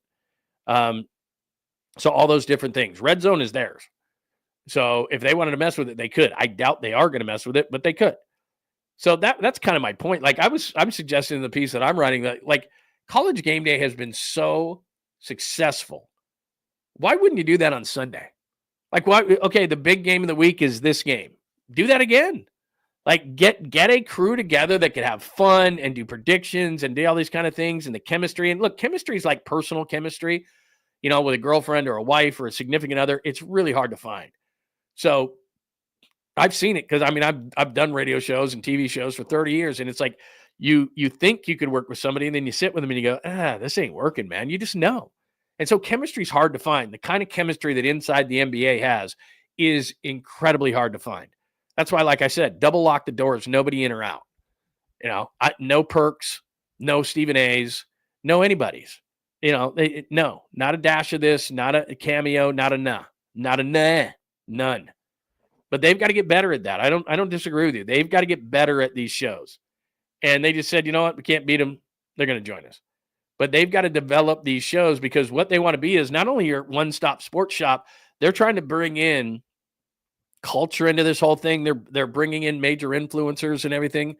And they're trying to be everything to everyone all the time. In your pocket, 24/7, 365, buy our app. Oh, WWE. Okay, let's add that. They're just adding. But they've got to get better at that. They got to get better at that. So what I'm asking is, of players who are either recently retired or still playing.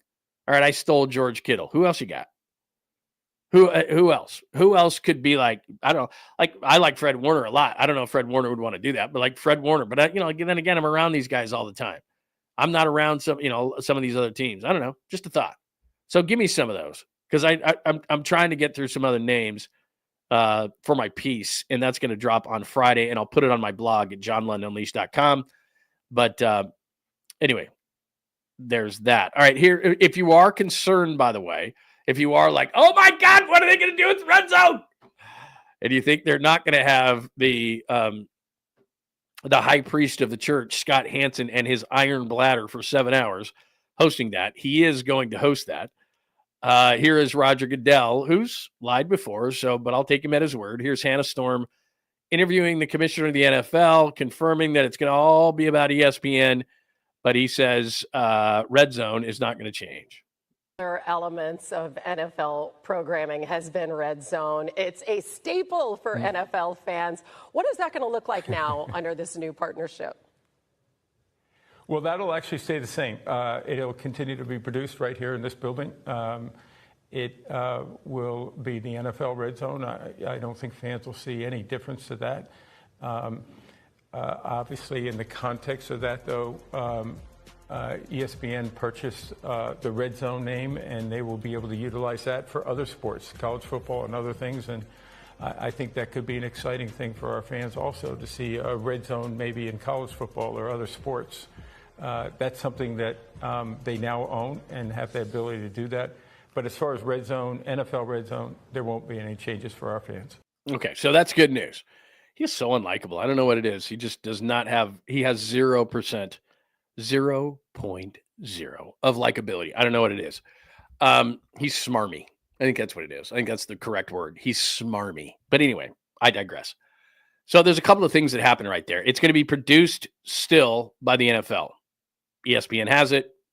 NFL is producing it. I don't know how long that's going to happen because they're getting out of the media business. So they want that one thing. I don't know. But for now, it's Scott Hansen. It's not going to be touched because I'm gone most Sundays covering a game. But when I would, there'd be a bye week or something or whatever the case may be, or the Niners would be playing on a Monday night or a Thursday night or whatever. That's all I watched. Like I got multiple TVs going on, but it was like, that's what everybody watches. People who are gambling watch it. People who aren't gambling watch it. People who are in fantasy watch it. People who aren't in fantasy watch it. Like it's awesome. I mean, it's the greatest concept ever. So there's that. That's good news. Not going to change. The second part of it's really interesting, and we've already heard that possibly the SEC is already setting this up where the SEC has the Red Zone channel. Now, the only problem here is that unlike the NFL where they're all together, and on a Sunday afternoon, you only have two networks going that are carrying NFL football. You have Fox and you have CBS. They're carrying it. That's it. And so they have an agreement. It's the NFL, kumbaya, we're good. But if you're doing a Red Zone, like the SEC is going, okay, so is the SEC going to be okay if they're on different networks? Or you're not going to be able to do one national one? Because, look, there's a gazillion games going on. I don't give a shit what Bowling Green and Toledo is doing. Well, that's Maction. That's probably going to happen on Tuesday. But you get the point. I don't want to see everything. I don't want to be everything. Now, if it's a top 25 game or something like that, top 25, okay, let's do a top 25 Red Zone. That would be awesome. But they're on a bunch of different networks. Could everybody be kumbaya? ESPN and ABC are under the Disney umbrella, so that's one. CBS is different. NBC is different. Notre Dame's going, no. You're going to have to negotiate this. So, it could get caught up in red tape a long time, but I got to be honest. Just like I said, a college game day on Saturday could work on a Sunday, and ESPN should really look into that because when you're on location as a talent, you get energy from the crowd and you have so much fun, and it really focuses you because what happens is there's a lot of loud stuff coming in, and you really have to focus on what you're doing more than like if you're sitting in the studio, you're kind of but you've got to really be focused on location. And so it focuses everybody. It brings an energy. You can bring, people like coaches will come up. You can just have a lot more fun and it's enjoyable. And the one thing that I would tag ESPN with in their shows, have fun. College Game Day has been going. Do you realize College Game Day has been going since 1987? It's almost 40 years old, man. Or is it more than 40? It's about 40 years old, right? 13, 20, 38 years old. That's good math, quick too. So it works. Well, do more of that. You got a licensing agreement with inside the NBA. Study it. All these different things. Take Saturday's energy, move it to Sunday, and do it. Be at the biggest game. And then as far as this red zone concept is concerned, incredible. And I wouldn't be opposed to, and I like Scott Hansen and boom, boom, boom, boom, boom, but I wouldn't be opposed to, maybe attacking it from a different way and maybe having a little bit more fun or having a panel or I don't know, but having all the games in one place. And that might scare some channels. Like all of a sudden they're like, well, they'll just sit and they'll watch just like the NFL does. Well, they're just going to sit and they're going to watch College Red Zone channel. They're not going to sit and watch, especially gamblers. They're going to just sit and watch College Red Zone channel. What's the big, we can't have that because we want them to watch Notre Dame or we want to watch SEC or we want to watch, whatever. But I mean, how incredible would that be? Because there's a gazillion football games going on. And even if they did like a top 25 college football red zone, that'd be incredible. That'd be awesome. So anyway, they have the name. They now own the name Red Zone. So it'd be College Red Zone, SEC Red Zone. That would be cool. I would be down with that. So we're coming up with ideas how to change all this stuff. But anyway, there's that part of it. All right, let's get to some more NFL news. Any questions, comments, or thoughts? If you want to give me some people that you think would be good, either that have just finished careers, that are, and again, we already stole George Kittle, maybe even Fred Warner. Who else you got? What are the personalities? Who are they? Who could go into media and somebody you'd go, all right, would you like Aaron Rodgers, by the way? Would you like Rodgers after he retires next year to work for ESPN and be all over your TV like screaming A? Probably not. All right, a couple of things going around in the NFL on the NFL Wire. We did go a long time on that ESPN bit, so let me get you caught up on some news you may have missed. Keenan Allen back to the Chargers. I'm not going to call that significant. I think he fits with the Chargers really well. He's going to be where Justin Herbert needs him to be. 3rd and 4, he's going to move the sticks. Would I have liked him with the 49ers in the short term? Yeah, I would have liked him in the short term. He's not the player that he was. But if you told me week 1 was going to be Ricky Pearsall, Keenan Allen, and Jawan Jennings, I'd feel a lot better about things. And then Demarcus Robinson comes back week 2. Jordan Watkins has some time to develop. Brandon Ayuk, I believe, is going to be on at least the PUP list and miss the first 4 games of the year. So, yeah, that wouldn't have been a bad grab. But I think the whole time, he spent kind of a year that wasn't so fun in Chicago. And I think the whole time he's kind of had his eyes going back to the Chargers. A lot of people had buzzed about that. So I don't know that the Niners even called, or they thought that maybe, we wouldn't have a chance. I don't know. No idea. So Keenan Allen to the Chargers. Amari Cooper retired. So there was a little bit of a, hey, there's a couple of receivers out there. Gabe Davis is still out there. He's kind of campaigned to play for the 49ers. There must be something missing there because he had 3 or 4 workouts right before camp started with some different teams and nobody signed him. But I'm just saying, he's probably the last amongst the veterans that you've heard of. So there's that. And this is an interesting debate. So as you can see in the small print, and that, again, I apologize for, and we'll fix tomorrow, it says debate. Can Travis Hunter do both? The rookie out of Colorado and the 2nd overall pick in the draft by Jacksonville, the Jaguars.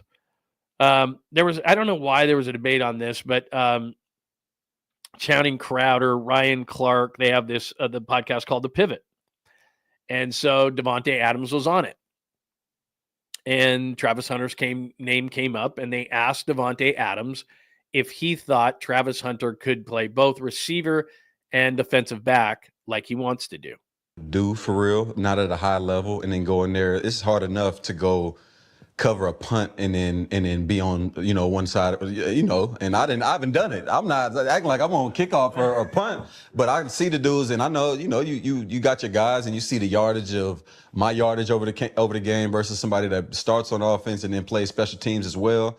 Like, that's just a lot of mileage, man. And I don't know how long. I'm not even concerned so much if he can do it over the course of a game or a season. It's more like, how long is his career going to be if he's playing that many snaps? Because all you're doing is doubling your risk for injury, one. Right. And I don't wish any of that on him. I hope that he can play an injury-free season and go ball out. But, I mean, that's just the reality. The more you're on the field, it's already 100% injury guarantee. Yeah. Once you get out there playing both sides, and now you got to tackle. Yep. You got to tackle Derrick Henry. With that frame, he's athletic as hell, but the athleticism, he better do some ninja shit if he want to use that to get him down. I don't want to like Devontae Adams because he's wearing an LA Dodgers hat as he plays for the LA Rams. So, yeah, I don't want to like the guy, but he's pretty bright. He's pretty funny. He's very articulate. He hated Jimmy Garoppolo when they did receiver last year. And then, ironically enough, Jimmy may have to start some games, and I'll get into that in a minute as the backup quarterback of the Rams. But I agree 100%. When Travis Hunter was saying all this stuff at like 182 pounds or 185 pounds, whatever he weighs, as tough as the NFL is, that he's going to come in and he's going to play both ways. And it was like, dude, first of all, it's really hard to play both of those positions, especially early. There are certain positions in the NFL that are easier to acclimate to. Running back is one. Some receivers can do it, but a lot of times it's kind of like Ricky Pearsall's situation. It takes you a year, especially in an intricate offense like this, to kind of understand things. So it's going to take him a minute to just be a great receiver. He's not that big, not that physical. As Devontae says, he's an hell of an athlete, but He brings up a hell of a point that I never even thought of, which is you're doubling your risk for injury. He was talking about special teams guys that also play defense, and that's hard, and that's a lot less plays. So, look, he played like 90% of the snaps in college because Colorado needed him to. They didn't have enough guys. But it's the Big 12 to the NFL. I was just talking about the SEC to the NFL. The Big 12 to the NFL, man, that is just a massive jump. I'm all for the kid. I hope he can be the Shohei Ohtani of baseball. I'm not hating on the guy. But I'm just like, dude, if somebody's going to do it, it's going to be some like 230-pound tank of a guy, that's just like built like rock. And it's just, I don't even know if that they can do it. Ohtani's already starting to break down. He had to leave his last start. Like, it's so demanding. I can't believe Ohtani can do it. I really can't. And that's what a marvel it is. All these guys think they're going to play both ways or whatever. This isn't high school. This isn't middle school. This isn't even college. Like, playing both ways in college is tough. Playing on special teams, as you said, is tough. You're going to get hurt. You're not that big. And then you're going to try to master two positions and be so good that the team says he's the best at both. We got to start him. So, look, I hope the kid does it because I love seeing stuff I've never seen before. But with his weight, and he's not a very big guy, and I don't know. Everybody was buzzing about him in the draft, and it's fine. I'll go on a limb and have egg on my face and look stupid. I don't know, man. I don't know. We'll see. Because if you're a big physical, I could see that. But in the NFL, I don't know, man. It's going to be tough. So can Travis Hunter do both? Let me give you an update on Matthew Stafford because this affects the 49ers directly. If Matthew Stafford can't play, it's our old friend Jimmy Garoppolo. So I played these cuts yesterday for you in the NFL Wire, and it was Sean McVay kind of evading the question. They asked him first where he is, what he's doing. They asked him if he's going to be part of the walkthrough. They asked him a couple of 2-3 questions, and he kind of depthly, evaded the questions and said something. But then I've been in these situations before where you ask a question or maybe two of a coach or a player, and you think, that was a good answer. And you go back and you listen to it or watch it, and you go, he said nothing. That's amazing. Billy Beane of the A's was the master of it. Bob Myers was great at it. You do an interview with Bob Myers. We used to have him on weekly, and Billy would come on with us all the time. And I was at 95.7, and they'd say, you'd go back and you listen to the interview. Like, I'd drive home and I'd listen to the interview. Oh, let me listen to the Billy interview. How did it go? How did it sound? And I'm like, he said a lot and said nothing. And that's what McVay did. It's a skill. It really is. And so I was just like, afterwards, and I told you this last night, I'm like, wait a minute, man. He's evading, and this is weird, and it's, there's not really good answers here, and this might be something. And again, it's a back injury for Matthew Stafford. So here's Ian Rappaport on the NFL Network, which is soon to be ESPN, on the NFL Network about the latest on Matthew Stafford's back, and this certainly can affect the Rams, which affects the 49ers. On Matthew Stafford's back injury was really just described by the Los Angeles Rams as a sore back. We're not yet at practice reports, and teams are generally pretty vague about injuries, but I was able to get some more information.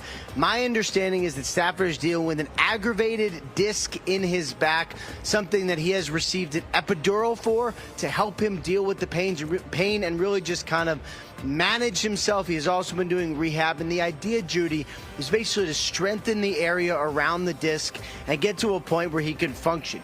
He is nearly there. He has been running, has been jogging, has been getting himself ready, has not yet practiced in training camp.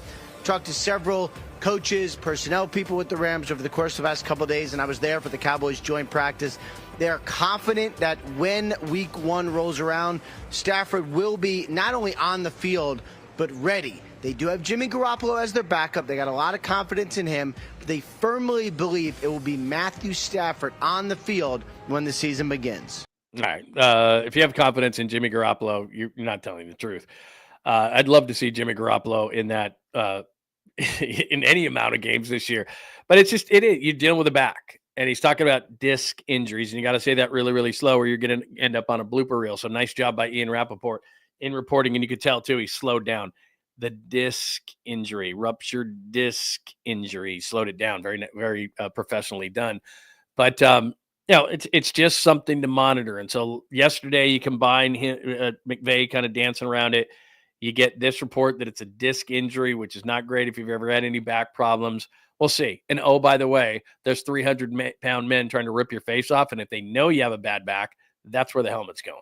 So just saying. And the guy's an older player. So look, Matthew Stafford, and you can disagree with this, and I said this last night, we know who the top 4 quarterbacks are in the league. Whatever order you want to put them in, that is up to you. But they are in some order: Mahomes, Burrow, right? Jackson, and Josh Allen. Those are the 4. Put them in whatever order you want. I don't care. I don't care about your list. I don't care about your Mount Rushmore. Put them in any 4 that you want. That's fine. But then you get to number 5, and beauty becomes the eye of the beholder. And on a lot of Sundays, Mondays or Thursdays, Matthew Stafford's the 5th best quarterback in the league. You can put Brock in there sometimes. You can put Jalen Hurts in there sometimes. You can put Justin Herbert in there sometimes. I mean, there's a number of guys who can vie for that position week to week to week. But Matthew Stafford, even though he's on the hated Rams, is that good when he's healthy. And there's a major drop-off from Matthew Stafford to our old friend Jimmy Garoppolo. And Devontae Adams, if you watched receiver, was not happy. And I'm sure he would not be happy again if Jimmy was the starter with the Rams. And so that's what's going on there. So Stafford's back update. The piece, I told you about that. I need your help. NFL players who could be TV stars, either recently retired or playing right now, not including George Kittle, because I already identified him. Who else you got? Because I need help on this piece that I'm finishing up. That will be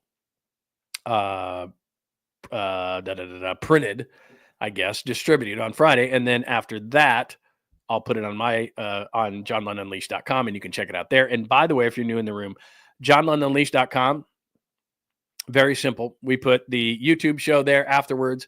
So all the archives of the YouTube show, all of the podcasts, which, by the way, you can listen to the podcast right after the show. We post it right away. YouTube, Apple, Spotify, wherever you get your favorite podcasts. So we put the podcast archives up there. We've got merchandise up there. We have the blog that we write, and we put all sorts of stuff on there. So all sorts of things, social media links, all that at johnlundunleashed.com. So we'll put this piece on Friday up there, and you might be a part of it if you come up with a suggestion of somebody that I can use that I haven't thought of that could be a great media person once their career ends, specifically the NFL. I'm trying to kind of, because ESPN is going to now take the media arm of the NFL, that's what I'm going to concentrate on. So if you could help me with that, that would be outstanding. All right, it is time. The Caboose pistol never goes away. The sweet, clean, family-friendly Caboose pistol. John Lund Unleashed presents the Caboose pistol. Wedged in the crack of her buttocks. Somehow, someway, Lundo thinks this is the best way to leave a final impression on you for the day. The old Caboose pistol, everybody has one.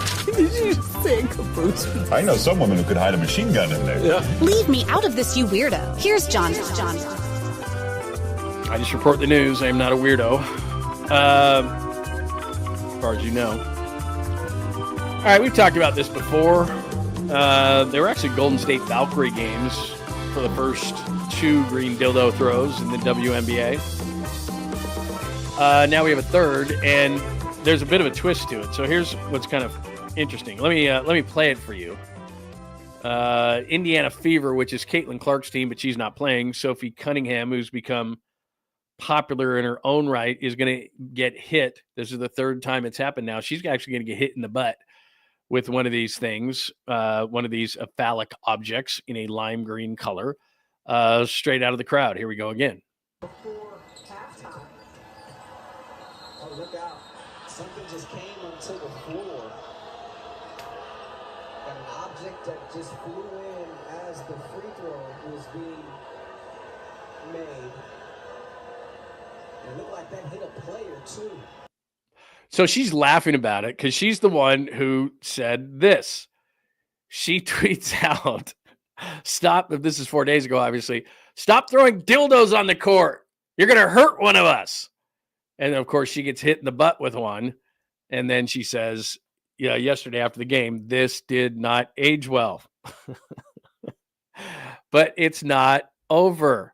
So they finally, and you and I had a conversation about this, I think, when this first happened, because we've played all 3 dildo throws so far in the sweet, clean, family-friendly Caboose pistol.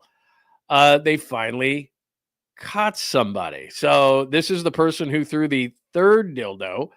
This is Caden Lopez, 18, appeared in court today after allegedly throwing a green dildo onto the court during last night's game.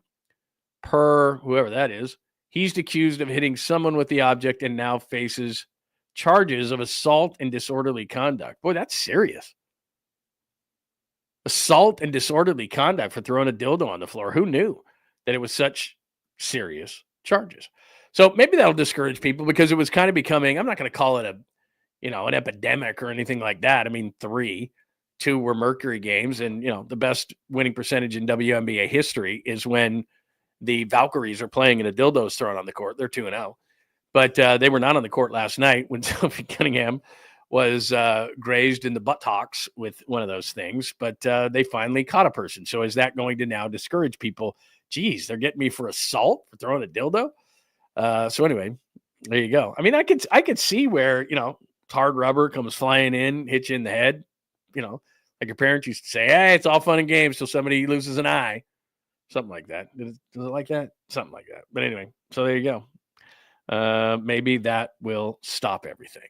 So getting hit with that thing, they caught somebody. Now we got a problem. Now we got a problem. So there you go. Hopefully that will stop. Yes, Carlos, this is the 3rd time that this has happened now in the league. 3 times it's happened. And I thought, I was thinking they were going to throw them all season long, but I think now that somebody has kind of been caught, they're not going to do that. A couple other things as I'm looking at the chat line again. This is on John Lund Unleashed on the YouTube channel. So if you want to come by John Lund Unleashed on YouTube, make sure that you hit us with a like. Also, subscribe to the channel. And like I said, we've kind of changed things up. We used to do a morning show. And now what we're doing is we're putting different Bay Area sports and sports takes in general out during the day, and then at 7:00 we do Niners talk. So that's kind of what we're doing now. But we never will lose the sweet, clean, family-friendly Caboose pistol. Guy Haberman, we talked about a little bit last night. Guy's a really good friend of mine. I've known him for 10, 11 years. And you said Guy used to do sports talk radio. I think he actually. So when 95.7 was first starting out, there was a couple of different iterations of it. Jason Barrett, our program director, brought Guy from Fresno, and the great John Middlecoff, who of course used to be a scout for the Philadelphia Eagles and is very prominent podcasts. He's on the Volume on the Colin Cowherd podcast network. Good friend of mine as well. They did a podcast that was very popular, but before they did that, they did 10 to noon on 95.7 The Game. And so there was a morning show 6 to 10. Haberman and Middlecoff did 10 to noon. Greg and Papa and I did 12 to 3, and depending on the time, someone did the drive time show. It was actually David Bruce after a while. Bruce did it, and then, but that was an iteration. But anyway, I'm not sure if that synced up, if Damon did it when they were there. But anyway, Haberman and Middlecoff did a 10 to noon show. It was great, and then somebody pulled the plug on it, and then they had a lot of success with the podcast and everything else. Guy has been doing lots of great play-by-play for a number of different networks, mostly college stuff. Really, really good. Does basketball, football. He's outstanding. And just a great guy in general. And so he's going to be the preseason voice of the 49ers with my good friend Greg Papa fighting some cancer. But I'm not I've told you this before, and I told you this the other day on the morning show. I'm not going to tell you every time there's an update on Greg Papa, but the news is better. So that's all I'm going to say. So anyway, Guy's a great guy. And the only thing, Guy's a great guy. Guy's going to do an amazing job. The only other funny part I have about Guy Haberman is I went to his wedding in Fresno, which has been a number of years. And I was stupid because I'm staying the night. We're going to drink and party and have a really good time. And it was at a beautiful place, but it was outdoors in the summer. And in Fresno, maybe it wasn't 100 degrees, but it sure as hell felt like it. There was no tree cover. And the dumbass that I'm in, and I have a lot of summer type suits, light suits, tans, light grays, things like that. I don't know, major brain fart on my part. So I put the suitcase in and everything else, and I hang my suit because I'm not going to drive in the summertime in a suit to Fresno. And for some reason, I brought a blue suit. I don't know what I was thinking, like a blue striped suit. So I put this damn thing on, and I'm just frying in the sun. And I can just feel the sweat, on my shirt and everything. And I'm just like, oh, you got to be kidding me. And it went off on time. It wasn't a long wedding or anything like that. I just remember sitting in the Fresno sun with no trees whatsoever and thinking to myself, dark navy was a bad choice, San Diego. I mean, it was just, come on, man. I have a number of suits. I don't love wearing suits, but I can dress up for the occasion. I clean up okay. And yeah, I was like, what am I doing? And everybody else is in like light suits. Look at me like, who's the jackass in the navy pinstripe suit in the middle of summer? Like, God, it was so stupid. Anyway, I think that's all I got. Hello, Joe Schmo. It is good to see you. Who did jump into this place late? Corey, it is good to see you, my friend. Who else do we have today? All right, great group as always. Very cool. Please tell all your friends and neighbors that we have moved to 7 p.m. on the weekdays. I am going to be doing a giant show on Friday night, but generally speaking, we do a lot of 49ers talk the nights. And again, during the day, we're sending stuff out. So please make sure you subscribe to John Lund Unleashed on YouTube. Hit those alerts so that you know when we send stuff out through the day. And please, before you get out of here tonight, give us a like. Lots of good stuff. Broncos, Niners, matchups to watch tomorrow. Kyle's not playing the Stars. He included Ricky Pearsall in that. Don't love that. Rookie watched a closer look at the depth chart we did. That one opinion on the season I'll do tomorrow because we had so much going on. ESPN owns everything. Keenan Allen back to the Chargers. Can Travis Hunter do both? Devontae Adams doesn't think so. Stafford back update. And I told you I need help on that piece. And then we had a sweet, clean, family-friendly caboose pistol. They finally caught a dildo thrower, so maybe that will stop now in the WNBA. Thanks to the supers tonight and donating to the show from drums, Nathan Hyatt, our good friend Fuji. Did I miss anything else? Oh, here you go. See if Damon will join you in the bottom of the pint. That's a great call right there. I will text Larry and see what his deal is, but he is very versed in 49er stuff right now, as we all are. But yeah, maybe I'll, I will shoot the text out. Of course I will. That's a great idea. Thank you, Fuji. I appreciate it. So thanks to all the supers, for everybody for hanging out. And again, remember, if you got any questions, comments, thoughts, Niners thoughts, anything, put them underneath here. I get to the comments here on YouTube and at John Lund Unleashed or johnlundunleashed.com. And there's an email, by the way, link there. And then on X at John Lund Radio. So thanks for watching however you watch tonight, whether it be Instagram, X, LinkedIn, Facebook, Bay Area Sports Collective, but do make sure that you are subscribed, have those alerts on, and hit us with a like at John Lund Unleashed on YouTube. Everybody have a wonderful rest of your Wednesday. Thanks for hanging out with John Lund Unleashed. We'll try to be better next time, though I wouldn't hold my breath. Please like and subscribe on the John Lund Unleashed Pod YouTube channel. Watch live shows weekdays at 8 a.m. on YouTube, Instagram, and X. And make sure to have your alerts on for shows throughout the day or night. All things Lund can be found at johnlundunleashed.com. johnlundunleashed.com. Goodbye!